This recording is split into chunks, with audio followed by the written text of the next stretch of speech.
بھائیوں، میں نے قرآن پاک کی ایک آیت تلاوت کرنے کا شرف حاصل کیا۔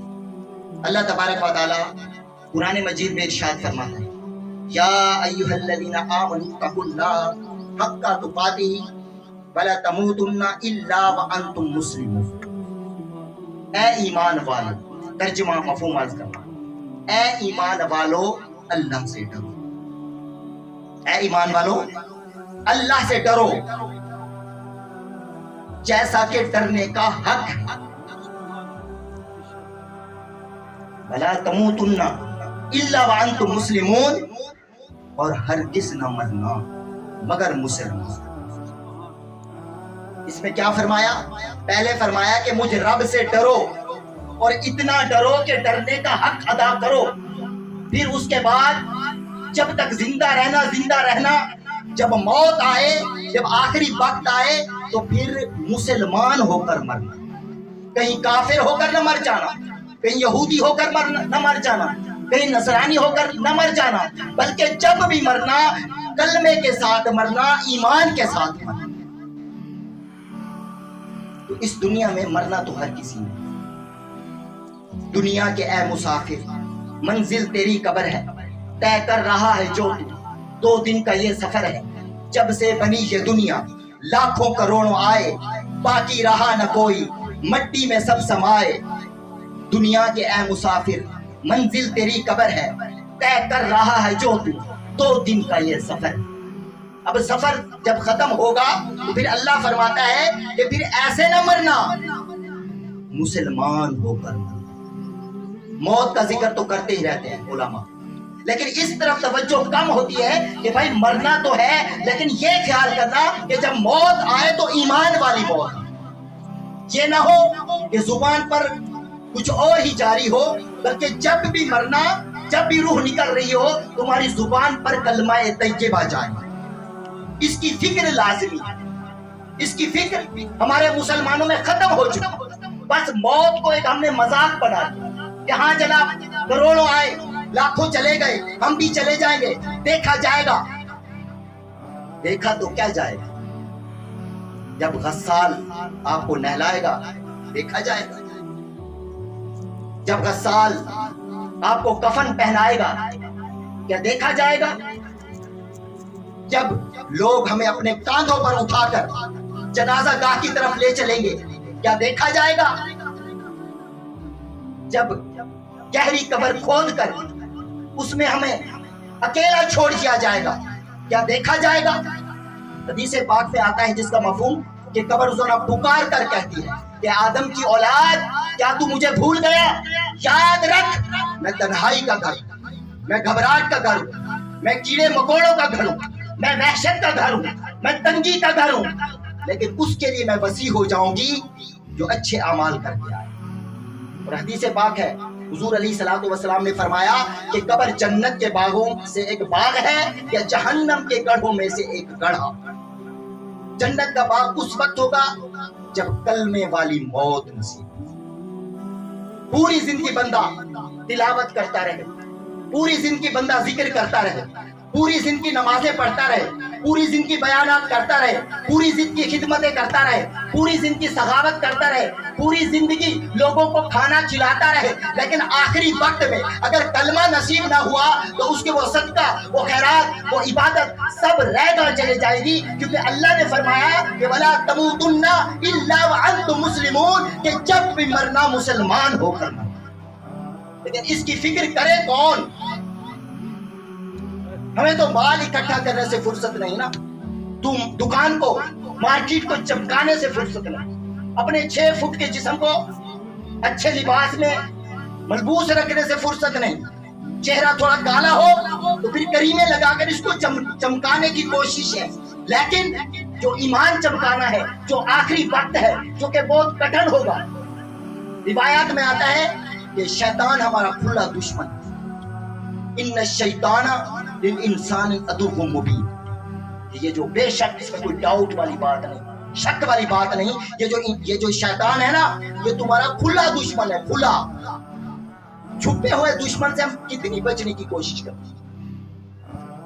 اگر مال زیادہ ہو تو پھر تجوری میں اس کو بند کرتے ہیں، یہ لاک لگاتے ہیں، پھر اور ڈر ہو تو پہرے دار بھی کھڑا کر دیتے ہیں کہ مال کہیں نکل نہ جائے، کہیں چوری نہ ہو جائے، اتنی فکر۔ لیکن جو شیطان ہے دندناتا پھر رہا ہے، وہ ہمارا کھلا دشمن، اللہ نے فرمایا اس سے ہم بالکل بے خوف۔ وہ مال نہیں لوٹتا، وہ ایمان لوٹتا۔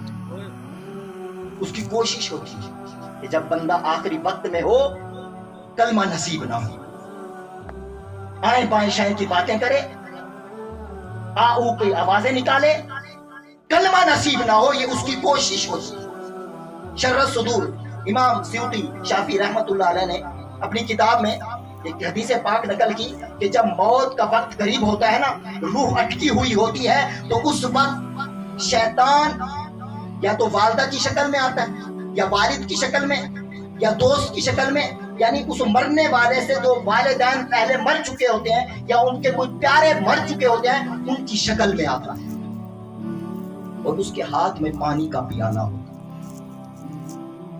اب جو مرنے والا ہوتا ہے نا، اس کو شدت کی پیاس ہوتی ہے۔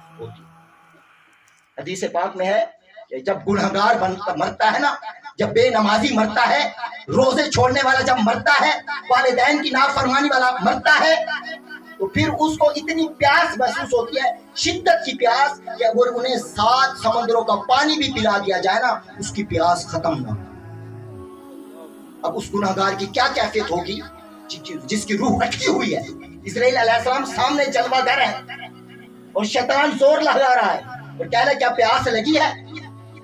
تو ظاہر ہے جب پیاس لگتی ہے تو بندہ کہتے ہیں ہاں پانی دو، پھر پتہ ہے وہ شیطان کیا حربہ استعمال کرتا ہے کہ پانی دوں گا، لیکن کیا کرنا ہوگا، تم جو ہے نا محمد عربی کا دین چھوڑ دو۔ دیکھو میں تمہاری ماں ہوں، جس شکل میں بھی آتا، میں تمہارا باپ ہوں، میں تمہاری بہن ہوں، یا میں تیرا پیارا دوست ہوں، جس شکل میں بھی آتا ہے۔ دیکھ میں تجھ سے پہلے آگے والی منزل دیکھ چکا، تجھ سے پہلے قبر میں اتر چکا، تجھ سے پہلے موت کا ذائقہ چکھ چکا، مجھے پتا ہے کہ آگے کی منزل کیسی ہے۔ تو ایسا کر نصرانی ہو جا، تو یہودی ہو جا، معاذ اللہ کہ وہ دین سچا ہے، معاذ اللہ۔